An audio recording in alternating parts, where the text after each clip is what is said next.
کیوں نہیں ہو سکتی اب اولادیں پیدا؟ وہ نیک انسان، وہ نیک اولادیں، وہ ولی اللہ والیہ کیوں نہیں پیدا ہو سکتی؟ کہاں گئی؟ کیا اب مائیں نہیں ہے؟ کیا فرصت ہی کہاں ہے ہماری ماں بہنوں کو؟ اب فرصت ہی نہیں ہے بچوں کی پرورش کی، اب فرصت ہی نہیں ہے اپنے، کیونکہ ان کو تو ضرورت ہی نہیں ہے نا۔ دودھ پلا رہی ہے، نوالا کھلا رہی ہے، رزق کھلا رہی ہے چھوٹے بچوں کو، جو اس کی پرورش کا وقت ہے، جو اس کی مدرسے کی تعلیم کا وقت ہے، اسی میں وہ نہ سر پہ دوپٹے کی فرصت ہے، نہ موبائل اور ڈرامے سے اس کو فرصت ہے، نہ بچوں کی تعلیم کی اس کو فرصت ہے۔ جب خود ہی ایک اس کلچر میں اپنے بچے کی پرورش کر رہی ہے ماں، تو کہاں سے ان کی اولادیں پھر سے ایک بہترین نیک عالمہ اور بہترین نیک عالم بنا کر دنیا کو دے سکتی ہے؟ کہاں سے پھر سے ایک صلاح الدین ایوبی فتح مند انسان بن سکتے ہیں؟ نہیں بن سکتے، کیونکہ فرصت ہی نہیں ہے نا ہماری ماؤں کو، سر پہ دوپٹے کی فرصت نہیں ہے، سر پہ دوپٹہ رکھنے کی فرصت نہیں ہے ہماری ماں بہنوں کو، کیونکہ اب ضرورت ہی نہیں ہے نماز کی ان کو، کیونکہ اب ایسا لگتا ہے جیسے کہ نماز اور قرآن اور یہ سب چیزیں اور دینی اسلامی کے علم ان کے لیے کچھ معنی نہیں رکھتا، نعوذ باللہ۔ کیونکہ اگر ان کو برقع بھی چاہیے تو برقع بھی ان کو وہ چاہیے جس میں برقعے کا، نقاب کا یعنی پردے کا اہتمام کم اور خوبصورتی کا اور شو کا اظہار زیادہ ہو، وہ پردہ چاہیے ان کو۔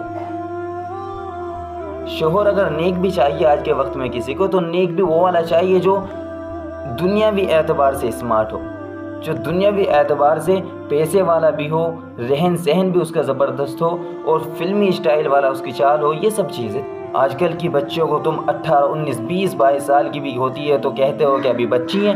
تم نے 18 19 20 سال کی لڑکیوں کو بچیوں کا نام دے کر ان کو دنیا کی ایک فیشن شو میں تم نے داخلہ کرا دیا ہے، ایک دنیا کی بڑی بڑی کالجوں میں تم نے داخلہ کرا دیا ہے، جس میں دین کا کوئی پتہ نہیں، جس میں قرآن کو کوئی پتہ نہیں، جس کو پردے کا کوئی پتہ نہیں۔ تو آنے والی نسلوں میں کیا تمہیں امید ہے کہ یہی ہماری اولادیں، ہماری اولادوں کی کوکھ سے کیا وہ نیک عالمہ، وہ نیک عالم پیدا ہو سکتے ہیں؟ کیسے ہو سکتے ہیں؟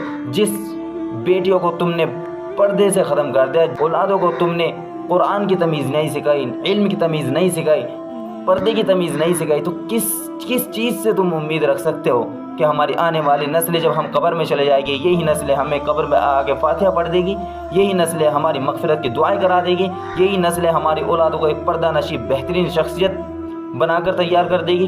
کس امید سے تم یہ کہہ سکتے ہو؟ میرے دوستوں، میرے عزیزوں، یہ غور کرنے کا وقت ہے۔ ہر چیز کی اسٹوری پر، ہر نام کے آگے، اپنے نام کے آگے ایک نام لکھنا چاہتی ہے نا، اسلامی شہزادی اور اسلامی کوئین اور فلاں یہ سب چیزیں۔ لیکن میں کہنا چاہتا ہوں میری بہنوں اور میرے عزیزوں کہ جو یہ ہماری مائیں اور بہنیں اور بیٹیاں جو آج ایک الگ ہی کلچر میں ڈھل چکی ہے، جو ایک ایسے رواج کا حصہ بن چکی ہے جو بالکل ہی شریعت کے خلاف ہے، جو بالکل ہی دین کے خلاف ہے۔ ایک بات کا آپ کا جواب دینا چاہتا ہوں، کہتے ہیں نا کہ چھوٹا ہے، ابھی 18 سال ہے، ابھی 19 سال ہے، ابھی 20 سال ہے۔ یہ 18 19 سال کے تم بچیاں سمجھ کے جن کو بالکل ہر چیز کی آزادی دیے جا رہے ہو۔ 18 سال کی تھی اماں عائشہ جب انہوں نے وہ علم حاصل کیا تھا، علم کی وہ طاقتور ماہر استاد بنی تھی کہ بڑے بڑے صحابہ بھی ان سے تعلیم حاصل کرتے تھے، بڑے بڑے صحابہ کو وہ سبق دیتی تھی۔ تو آج کل کی کہاں گئی؟ کیا آج کل کی مائیں وہ کوکھ سے بچے پیدا نہیں کر سکتی؟ کیوں نہیں کر سکتی ہے؟ دنیا میں کوئی انسان ایسا نہیں رہا کہ جس سے گناہ اور خطائے اور فرض نہ چھوٹتے ہو، لیکن یہ بڑی بات ہے کہ ہم نے گناہ کیے، لیکن یہ اس سے بھی زیادہ ضروری والی بات ہے کہ اب شرمندگی اور توبہ کر کے، سچی توبہ کر کے آگے کیا کرنا ہے، اب آنے والی جو زندگی ہے اس کو کیسے لے کے چلنا ہے، اور یہ ابھی سے ہی کرنا پڑے گا، ورنہ وہ وقت دور نہیں ہے جب ہم حالات سے صرف ہاتھ ہلاتے رہ جائیں گے اور کچھ ہمارے سمجھ میں نہیں آئے گا۔